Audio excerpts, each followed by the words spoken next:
明犯强汉者，虽远必诛。你知道这句话是出自于哪里？它所指的又是哪一场经典战役？主要将领又是谁呢？本期视频，我们就用3维地图的方式，讲述这场明犯强汉者，虽远必诛的真实战役。上期我们讲到，匈奴的呼韩邪单于归顺了汉朝，是为南匈奴，而他的哥哥郅支单于所统领的匈奴，则被称为北匈奴。北匈奴无法再向南发展，只能将目标瞄准了西域。恰在此时，西域的康居国派来使者，请求郅支单于的支援，一起进攻乌孙国。于是郅支单于便率领大军前往西域。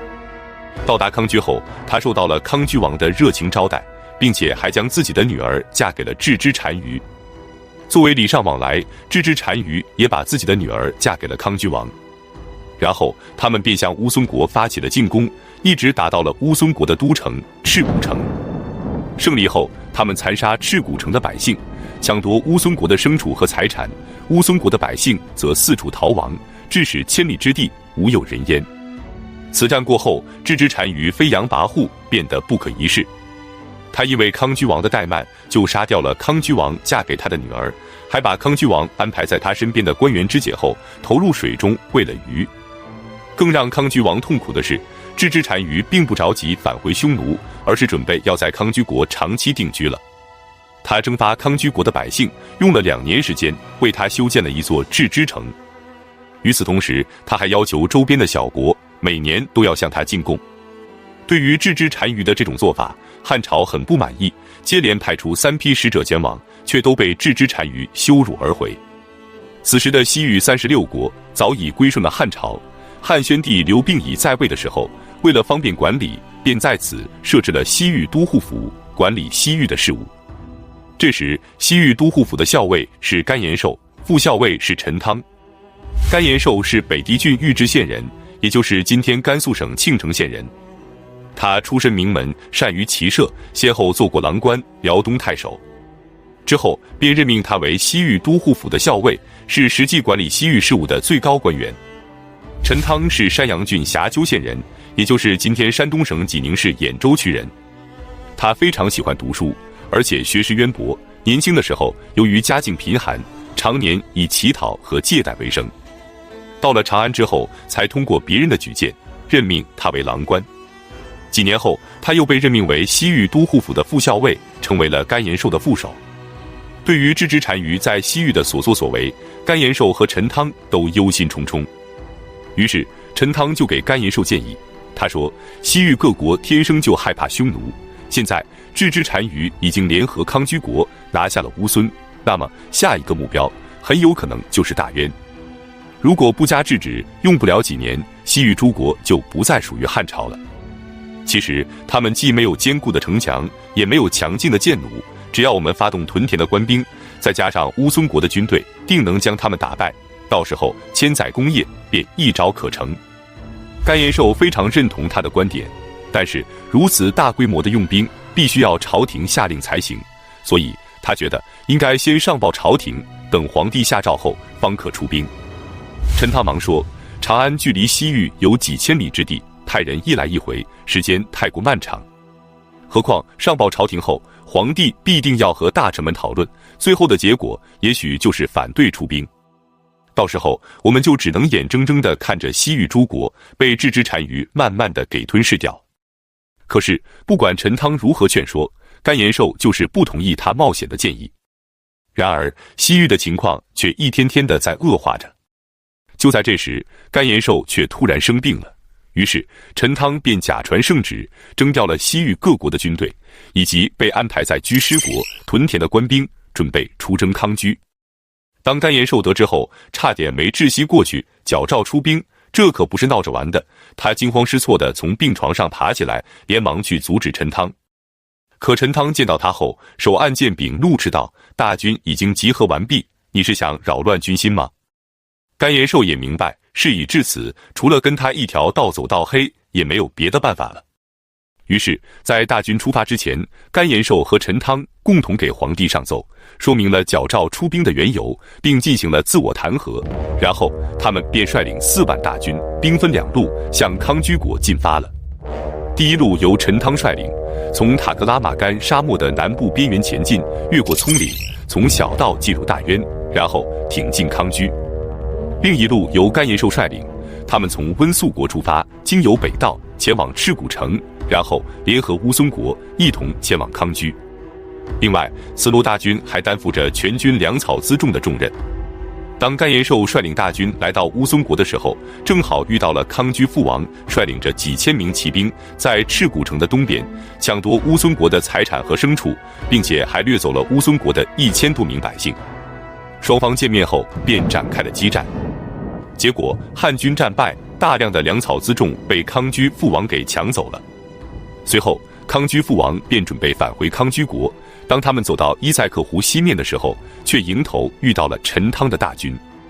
陈汤亲自领军出击，击杀了460余人，夺回了乌孙国的百姓470余人。除了自己的粮草辎重被抢回外，还缴获了大量的牛羊和马匹。同时，康居父王手下的一个贵族还被陈汤给俘虏了。然后，他们便来到了康居国的东部边界。在这里，陈汤下令大军要严守军纪，不得烧杀抢掠。他听说，自从康居王引狼入室，置之单于鸠占鹊巢后，康居国的很多贵族都表示不满。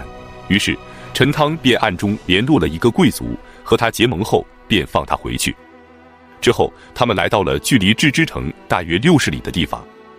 在这里，他们又抓捕了一个康居贵族的儿子，此人也非常的怨恨置之单于。因此，他详细的给陈汤介绍了置之单于的情况，并且愿意给他们做向导。在他的带领下，大军来到了距离置之城30里的地方。到达这里后，陈汤并不着急攻打，置之单于则更不着急。原来，当置之单于知道汉朝出兵后，第一反应就是赶紧逃跑。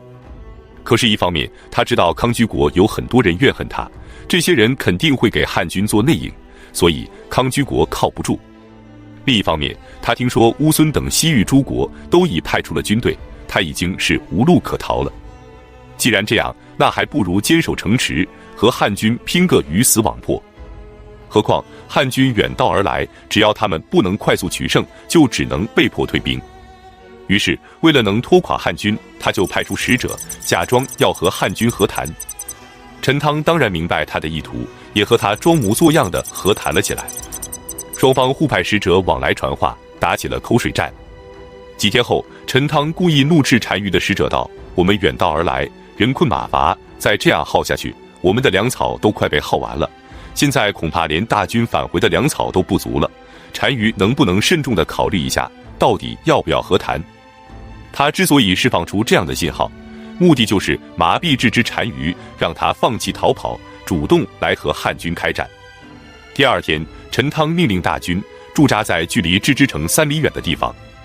此时可以清楚地看到，置之城的城墙上彩旗飘扬，数百名身披锁甲的士兵来回巡逻，城下的骑兵正在演习。看到汉军后，城上的匈奴兵便放声呐喊，激发汉军前来攻城。见汉军按兵不动，城下演习的100多名骑兵便向汉军的营地奔袭而来。然而，当他们跑近了，才发现汉军的强弩兵已经全部搭箭上前，正瞄准着他们。于是，匈奴骑兵掉头就跑。随后，陈汤命令大军以鼓声为号，准备攻城。他让前排的士兵手持盾牌，强弩兵则隐藏在盾牌之后，向城墙上的守军开始射箭。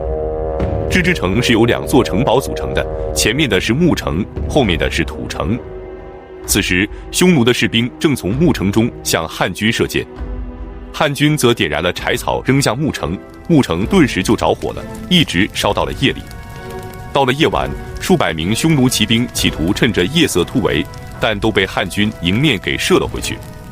这时，置之单于也清楚决战的时候到了，于是他将城内的所有人都发动了起来，连几十名胭脂和女仆都拿着弓箭被派到了城墙之上。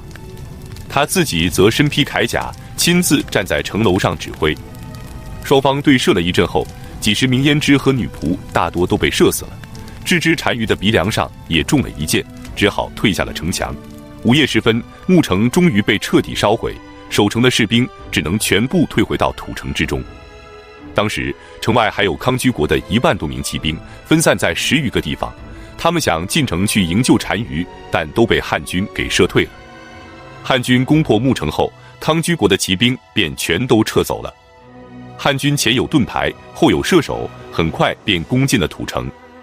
受伤的郅支单于只能率领着100多人躲进了内室，可汉军争先恐后地杀了进去。最后，军侯戴笠成、杜勋斩取了郅支单于的首级。除此之外，此战还斩杀了单于的胭脂、太子、贵族以下1500余人，活捉了145人，1000多人投降。郅支单于珍藏的珠宝和财物也被抢掠一空。公元前35年正月，郅支单于的首级被陈汤派人送到了长安城，随同首级一同交给汉元帝的，还有那封让人无比激动和自豪的奏书。在这份奏书中，就包含了那句让人热血沸腾的话：明犯强汉者，虽远必诛。即使穿越1000年的烟云，我们也依然可以感受这场豪情满怀、威震天下的战役。本期视频就到这里，感谢观看，下期再见。